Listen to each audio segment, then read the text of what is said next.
नमस्कार, आपका स्वागत है। आप देख रहे हैं न्यूज 18। मैं हूं आपके साथ पूजा सचदेवा। राजा मर्डर केस जिसको लेकर आप जानते हैं कि अभी तक कुल मिलाकर 3 आरोपियों को जमानत मिल गई है, जिसके बाद से लगातार राजा का परिवार इसका विरोध कर रहा है। राजा की मां हो या राजा के भाई या राजा के पिता, वो लगातार ये कह रहे हैं कि आखिर जमानत कैसे मिल गई। शिलांग पुलिस की कार्रवाई को लेकर भी वो लगातार सवाल उठा रहे हैं और इसी के साथ सवाल ये भी उठाए जा रहे हैं कि सोनम का भाई यानी कि गोविंद, वो कहीं ना कहीं उनका साथ दे रहा है और इसी वजह से उनको जमानत मिल गई है। और इसी बीच अब परिवार को डर ये सता रहा है कि कहीं ऐसे करते करते सभी आरोपियों को एक एक कर जमानत न मिल जाए और कहीं राज या सोनम भी बाहर ना आ जाए। इसको लेकर राजा के भाई विपिन जो लगातार ये कह रहे थे कि अगर जरूरत पड़ी तो हम शिलांग हाईकोर्ट का रुख करेंगे, हम सुप्रीम कोर्ट का भी रुख करेंगे, लेकिन हम राजा को इंसाफ दिलाकर रहेंगे। और इसी कड़ी में आज राजा के भाई विपिन पहुंच चुके हैं शिलांग में, शिलांग हाई कोर्ट में, और लगातार उनकी तरफ से फिर से वही मांग दोहराई जा रही है। वो कह रहे हैं कि नार्को टेस्ट होना चाहिए। वो लगातार ये कह रहे हैं कि आखिर आरोपियों को जमानत मिल कैसे गई। शिलोम जेम्स की जमानत को लेकर लगातार तीखे सवाल उनकी तरफ से पूछे जा रहे हैं। शिलोम जेम्स, जिस पर यह आरोप है कि उसने सभी सबूतों को जलाने का, मिटाने का काम किया है, जिसने सोनम की इतनी ज्यादा मदद की है, आखिर उस शिलोम जेम्स को कैसे जमानत मिल गई? आखिर क्यों शिलांग पुलिस कोर्ट में पुख्ता सबूत पेश नहीं कर पाई? और अब शिलांग हाईकोर्ट पहुंचकर लगातार इंसाफ की मांग राजा के भाई की तरफ से की जा रही है। और इस बीच आपको यह भी बता दें कि सोनम को शिलांग जेल में 1 महीने से ज्यादा का समय हो गया है और ऐसा कहा जा रहा है कि सोनम वहां के रंग में ढल चुकी है, वहां पर आराम से रह रही है। महिला मित्र काफी उसकी दोस्त भी बन चुकी हैं साथ में रहने वाली।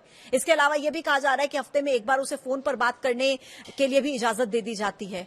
इस बीच कहा यह भी जा रहा है कि सोनम फोन पर अपने भाई से, अपने पिता से बात भी कर चुकी है। लेकिन राजा का परिवार इस मांग पर अड़ा हुआ है कि अब और किसी आरोपी को जमानत नहीं मिलनी चाहिए और इसके लिए अगर सुप्रीम कोर्ट तक जाना पड़े तो हम जाने के लिए तैयार हैं। हम राजा को इंसाफ दिलाकर रहेंगे। इसके अलावा एक और अपडेट इस पूरे मामले में मैं आपको दे दूं। पिछले 24 घंटे में आपने सुना होगा कि लगातार कुछ ऐसी बातें चल रही थी कि आमिर खान राजा मर्डर केस को लेकर फिल्म बना सकते हैं। हालांकि अब ये क्लियर हो गया है, आमिर खान ने इसे अफवाह बताया है। उन्होंने कहा कि ऐसा कुछ नहीं है, ये महज अफवाह है, र्यूमर है, गलत खबर है।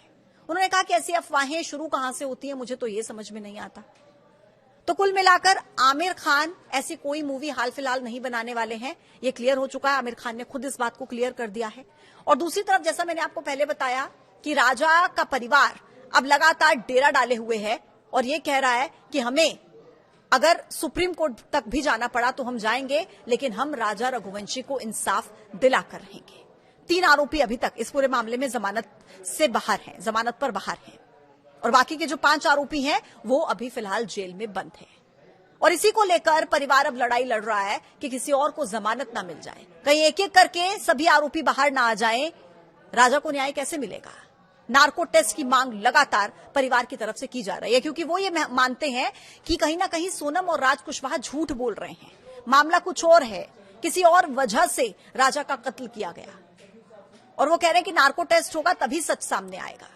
इसके अलावा सोनम के भाई गोविंद रघुवंशी को लेकर भी राजा का परिवार आरोप लगा रहा है कि गोविंद की मदद के बिना इन आरोपियों को जमानत नहीं मिल सकती है। ये गोविंद का प्लान है और ऐसे करके वो सोनम को बाहर लाना चाहता है। गोविंद भी साथ में मिला हुआ है। गोविंद बार बार मीडिया में अपने बयान बदल रहा है कि तमाम आरोप राजा के भाई की तरफ से लगाए जा रहे हैं। हालांकि अब शिलांग हाईकोर्ट पहुंचे हैं विपिन रघुवंशी। अब देखना होगा इस पूरे मामले में आगे क्या होता है, लेकिन आपका इसको लेकर क्या कहना है कमेंट बॉक्स में हमें जरूर बताइएगा। फिलहाल के लिए इतना ही, फिर होगी मुलाकात एक नए मुद्दे के साथ। तब तक के लिए आप देखते रहिए न्यूज 18। नमस्कार।